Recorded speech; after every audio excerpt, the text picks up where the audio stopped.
সুপ্রিয় দর্শক, আপনারা দেখছেন এসপিএন বাংলা টিভি। দেখুন ও সাবস্ক্রাইব করুন এসপিএন বাংলা টিভি, দেশ ও মানুষের কথা।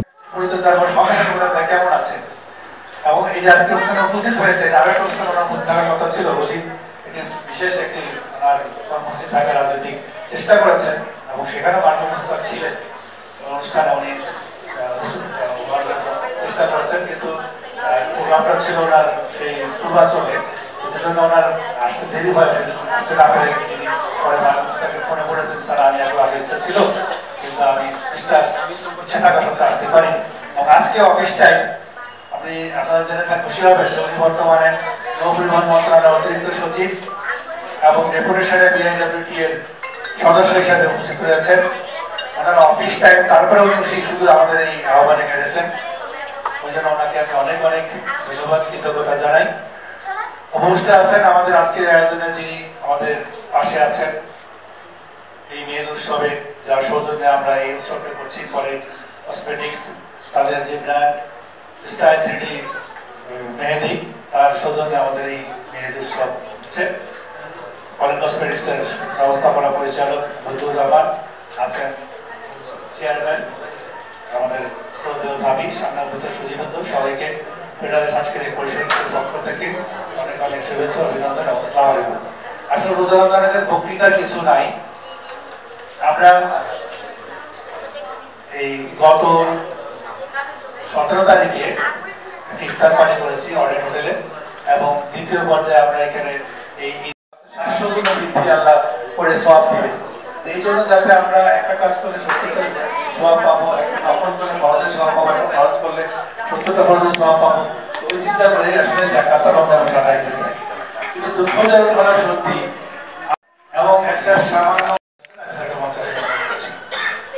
তো এই যে জাকাত যে আদায় করার নিয়ম যে আমাদের 100 টাকায় 2.5 টাকা, অর্থাৎ আমি যে একটা আজকে যে হলটাকে ভাড়াইলাম, এই হলের কিন্তু পিছনে আমাদের 50% একটা ভ্যাট আমরা দিয়ে দিয়েছি।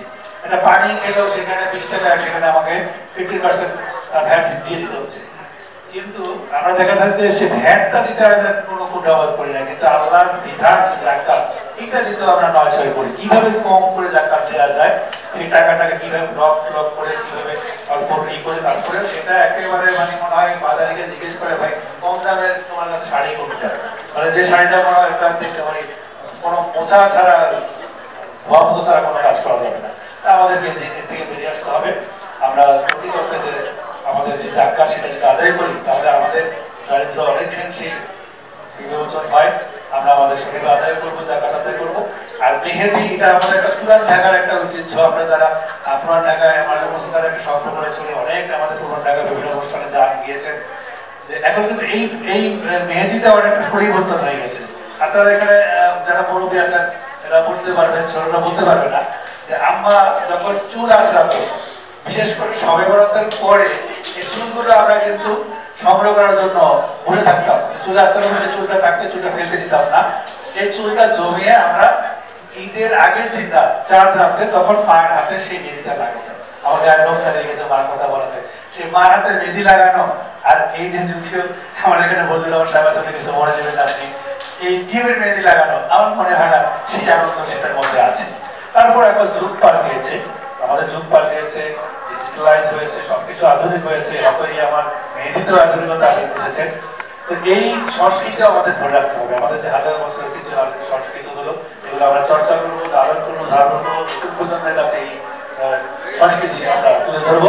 এবং এটার প্রয়াসে আমাদের একটা ছোট্ট পরিষদ আজকের আয়োজন এবং আমাদের এই মেহেদ উৎসব চলবে। আজকে উদ্বোধন হয়েছে, আমরা এটা পরেও করবো। কাকে বক্তব্য যেহেতু করবো না, আমাকে বারবার মোটা ভাই দেখাচ্ছেন। আমি এই পর্যায়ে আত্মীয় স্বজন, ভাই বোন এবং গরিব দরিদ্র জনগোষ্ঠীর মধ্যে আছে। মহান আল্লাহ তাআলা পবিত্র কোরআনের বিভিন্ন আয়াতে বলেছেন যে তোমরা টাকা পয়সা জমিও না, তোমরা টাকা পয়সা যার যার হক আদায় করো। তিনি কোরআনের 104 নম্বর আয়াত হুমাজাতে বলেছেন ওয়াইলুল লিকুল্লি হুমাজাতিল লুমাজা লিল্লাযী সামা ওয়ালা ওয়াদাতা ইয়াসাবু আন্না মালা আখরাতা কাল্লা লা ইনবাযান্না ফি হুতামা। এর অর্থ হলো ধ্বংস হোক সে সকল প্রত্যেক ব্যক্তি যারা সম্মুখে এবং পশ্চাতে পরনিন্দা করে, যারা অসৎ উদ্দেশ্যে টাকা জমায় এবং শুধুমাত্র গণনা করে। স্মরণ রাখবে তোমাদের এই টাকা কোনো কাজে আসবে না, তোমরা অচিরেই হুতামায় নিক্ষিপ্ত হবে। হুতামা হলো দোজখ বা নরকের একটি পার্ট। মহান আল্লাহ তাআলা পবিত্র কোরআনে আরো অনেক জায়গায় এই কথাগুলো বলেছেন। তিনি সূরা মাউন দেখেন আপনারা 107 নম্বর আয়াত, আরাইতাল্লাযী ইউকাযযিবু বিদ্দীন ফাযালিকাল্লাযী ইয়াদুল ইয়াতীম ওয়া লা ইয়াহুদ্দু আলা তা'আমিল মিসকিন। আপনি কি দেখেছেন সেই ব্যক্তিকে যে দিনকে মিথ্যা মনে করে? সে তো এই ব্যক্তি যে দিনকে ধাক্কা দেয় এবং মিসকিনকে খাদ্যদানে উৎসাহ প্রদান করে না। মানে দেখেন, এতিম এবং মিসকিনকে নিয়ে কোরআনের বিভিন্ন জায়গায় মহান আল্লাহ তাআলা আমাদেরকে নির্দেশ দিয়েছেন। বলেছেন মিসকিনকে খাদ্যদানে উৎসাহিত করতে, খাদ্য দিতে, এতিমকে গলা ধাক্কা দিতে না। সূরা দুহায় আল্লাহ বলেছেন ফাম্মাল ইয়াতীমা ফালা তাখহার ওয়া মাসাইলা ফালা তানা। আল্লাহ মহানবীর উদ্দেশ্যে বলেছেন তোমরা এতিমকে গলা ধাক্কা দিও না এবং ভিক্ষু তাকে তোমরা ভর্ৎসনা করো না।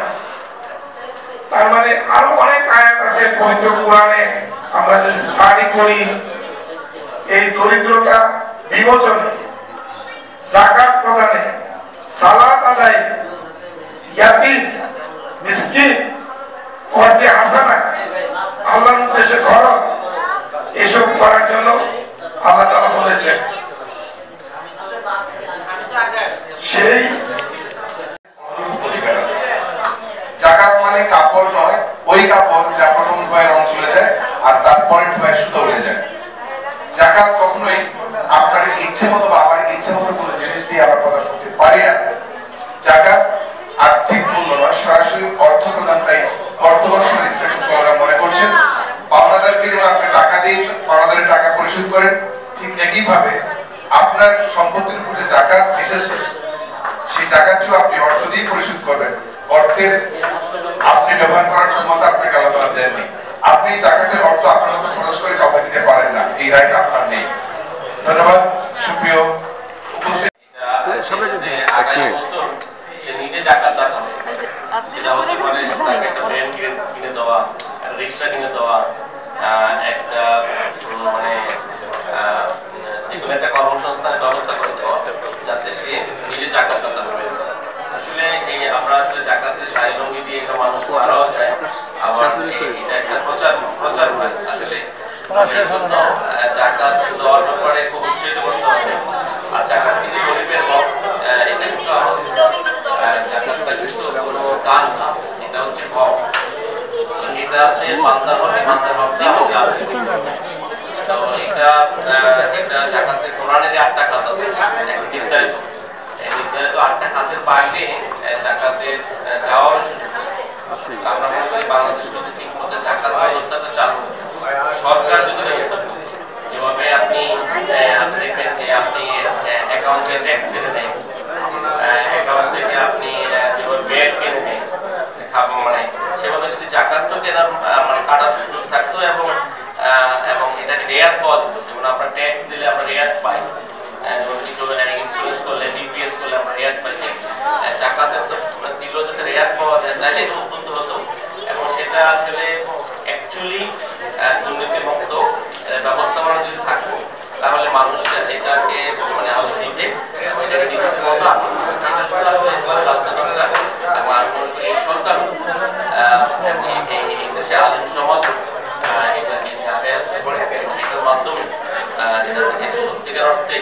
এই যে আমরা বিশ্বব্যাংকে টাকা নেই, আমরা ঋণ করি, এই ঋণ এগুলো টাকা না নিয়েও আমরা মানে বাংলাদেশের বর্তমানে কল্যাণ জাকাত ভিত্তিক অর্থনীতি চালু করা যায়, তাহলে এই দেশের মানে চেয়ারাই চেঞ্জ হবে। তখন আর জাকাত দেওয়ার মতো যেভাবে আল্লাহ রসুলের সময় আল্লাহ পরিবারের সময় জাকাত দেওয়ার মতো লোক ছিল না, লোক পাইতরা খুঁজা এভাবে খুঁজা পাওয়া যাবে। তো আমরা এটা আমরা সবাই এটাকে চেষ্টা করে চর্চা করবো, যে আশা ব্যক্ত করে। এবং আজকের এই প্রোগ্রামে আমাকে দেওয়ার জন্য আমি যারা আয়োজক সকলে অবগত, বাংলাদেশে অনেক প্রাক্তন সচিব রয়েছে, কিন্তু এমন ব্যক্তিত্ব যাকে অবসরের পরেও যুগ যুগান্তরে মানুষ মনে রাখে, ধরে রাখে, এমন এক অমায়িক মানবিক ব্যক্তিত্ব আজকের অনুষ্ঠানের প্রধান অতিথি জনাব সৈয়দ মাহবুব মোর্শেদ স্যার। উপস্থিত ছিলেন নৌ পরিবহন মন্ত্রণালয়ের অতিরিক্ত সচিব এবং প্রেষণে দায়িত্বপ্রাপ্ত সদস্য পরিকল্পনা পরিচালন গ্রেড 2 বিএডব্লিউটি ডক্টর জিয়াউল ইসলাম মুন্না। উপস্থিত রয়েছেন আমাদের আজকের ঈদকে সামনে রেখে আজকের অনুষ্ঠানের যে মেহেদি উৎসবের অনুষ্ঠান সহযাত্রী মাননীয় বজলুর রহমান, ব্যবস্থাপনা পরিচালক কলেজ কসমেটিক্স লিমিটেড। উপস্থিত রয়েছেন এদেশের বিমা শিল্পের একটি অনন্য প্রতিষ্ঠান জেনিথ লাইফ ইন্স্যুরেন্সের সম্মানিত মুখ্য নির্বাহী কর্মকর্তা জনাব ডক্টর এস.এম. নুরুজ্জামান। উপস্থিত আজকের এই মেহেদি উৎসবে অংশগ্রহণকারী বৃন্দ, উপস্থিত বিভিন্ন মিডিয়া থেকে আগত সাংবাদিক ভাই বোনেরা, উপস্থিত সুধীবৃন্দ, আসসালামু আলাইকুম।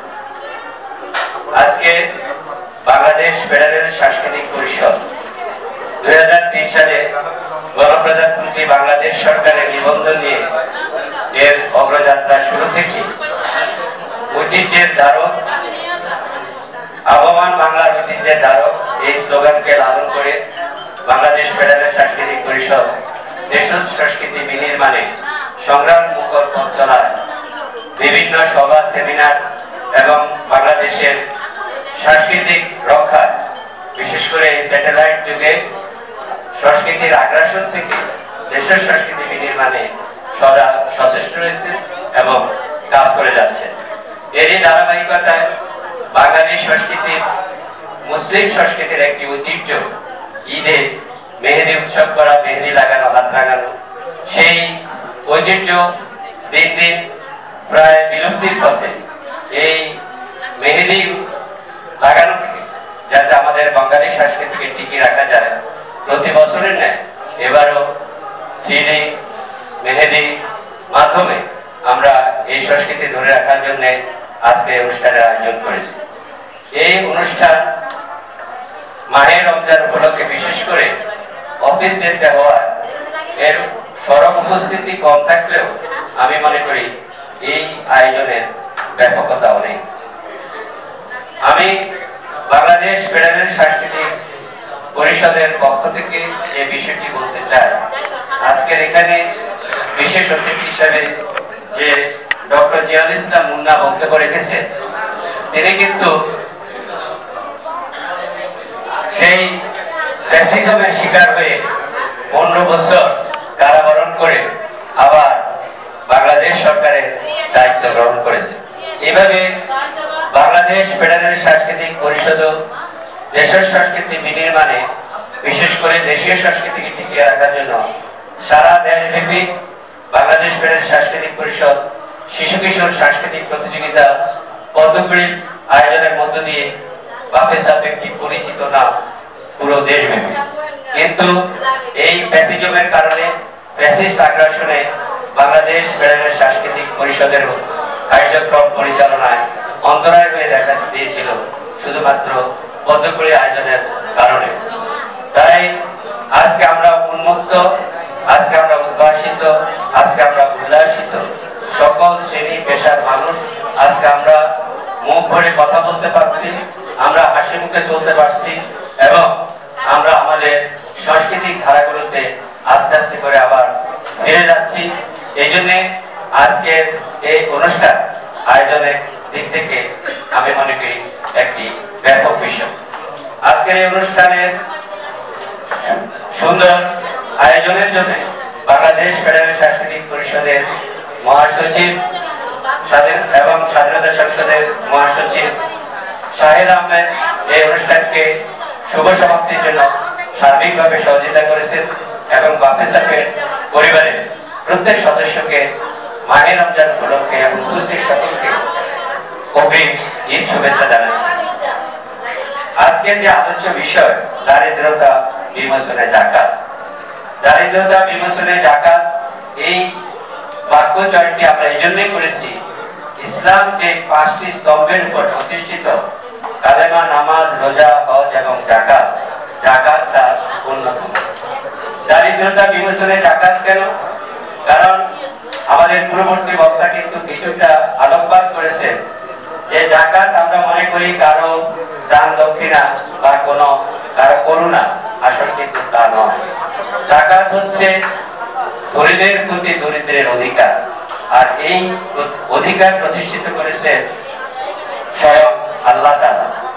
কারণ যারা সমাজের বিত্তবান ধনী যাদেরকে আমরা বলি, তাদের এই সম্পদ, এই ধন সম্পদ কিন্তু আল্লাহ দান করেছেন এবং সেই সম্পদ দান করে আল্লাহ একটি বিধান রেখেছেন যে তোমার ধন সম্পদের একটি সুনির্দিষ্ট অংশ, যে অংশটাও কিন্তু এটা মীমাংসিত বিষয়, কত অংশ জাকাত দিতে হবে। সম্পদের সেই অংশটি যদি জাকাত দেয়, একটি সমাজে, একটা গোষ্ঠীতে বা একটি লোকালয়ে যদি জাকাত প্রথা চালু হয়, তাহলে সমাজের অনগ্রসর যে ব্যক্তিবর্গ, যাদেরকে আল্লাহ তাআলা কাউকে ধন সম্পদ করেছেন, কাউকে দারিদ্র রেখেছেন, যাদেরকে দারিদ্র রেখেছেন, সেই দারিদ্র লোকগুলোকে ধনীরা যদি তার সম্পদের ওই সুনির্দিষ্ট অংশ সুষম বন্টন করে দেয়, তাহলে সমাজে কোনো দারিদ্রতা থাকবে না। তাহলে জাকাত অর্থ ব্যবস্থাপনায় ধনী ও গরিবের মধ্যে একটি সুন্দর ব্যবস্থাপনা, যেই ব্যবস্থাপনার মাধ্যমে শুধু ধনীরা যদি ভুলে না যায় যে এই সম্পদ কিন্তু আমার। আমরা একটা জিনিস দেখেন, শৈশব, কৈশোর, যৌবন এবং বৃদ্ধের পরে পৃথিবীর প্রতিটি মানুষকে মৃত্যুর স্বাদ গ্রহণ করতে হবে। পৃথিবীকে এমন মানব কি রয়েছে বা এমন মানুষ কি রয়েছে যে মানুষটি তার মৃত্যুকে অ্যাভয়েড করতে পারে বা অবজ্ঞা করতে পারে। আমরা দেখেছি আমাদের মাইকেল জ্যাকসন কত রূপে সে রূপায়িত হয়েছে, মানুষকে আনন্দিত করেছে, তার গান দিয়ে সারা পৃথিবীর মানুষকে আনন্দিত করেছে। সেই মাইকেল জ্যাকসনকে কিন্তু একদিন পৃথিবী ছেড়ে চলে যেতে হয়েছে। সুতরাং এই পৃথিবীতে যা কিছু আমাদের অর্জন, যা কিছু আমরা আমার বলে আমিত্ব প্রকাশ করি, আসলে এই পৃথিবীর কোনো কিছুই কিন্তু আমিত্ব নয় বা আমার নয়। সুতরাং যেহেতু কোনো কিছুই আমার না, সেই অর্জিত সম্পদ এটি আল্লাহ তাআলা আমাকে দিয়েছেন ক্ষণিকের জন্য, কিছু সময়ের জন্য। সেই জন্য আমি যদি আমার সম্পদের আল্লাহ নির্ধারিত সেই সুনির্দিষ্ট অংশ যদি জাকাতের মাধ্যমে গরিবের বা দরিদ্রের সে অধিকার পূরণ না করি, তাহলে কোরআনের এক জায়গায় এটাও এসেছে, আমার সেই জাকাত প্রদানের জন্য রোজ কিয়ামতের দিন আমার সেই সম্পদ সর্বরূপে সাপ হিসাবে আমার গলায় ঝুলিয়ে দেওয়া হবে এবং জাকাত আদায় না করার জন্য অনেক কঠিন শাস্তির বিধান আল্লাহ কোরআনে আলোকপাত করেছে। সেজন্যই আজকের অনুষ্ঠান থেকে আমরা যে মেসেজটি, যে আহ্বানটি জানাতে চাই, আমরা সমাজে প্রতিটি বিদ্যমান ব্যক্তি যারা রয়েছি, আমরা যাতে আল্লাহর সেই নির্দেশিত ইসলামের 5টি স্তম্ভের যে একটি স্তম্ভ জাকাত, আমরা প্রতিটি মানুষ যাতে যার যার অবস্থান থেকে গরিবের সে অধিকার আদায় করি এবং ইসলামী ব্যবস্থাপনায় আমরা যাতে ধনী গরিব যে ভারসাম্য, যাতে কেউ খাবে কেউ পাবে না, যদি আমরা লেনিনের সেই বাক্য ধরি, সুতরাং জাকাত ব্যবস্থাপনায় সেই বাক্যটাও সার্থকতা পাবে।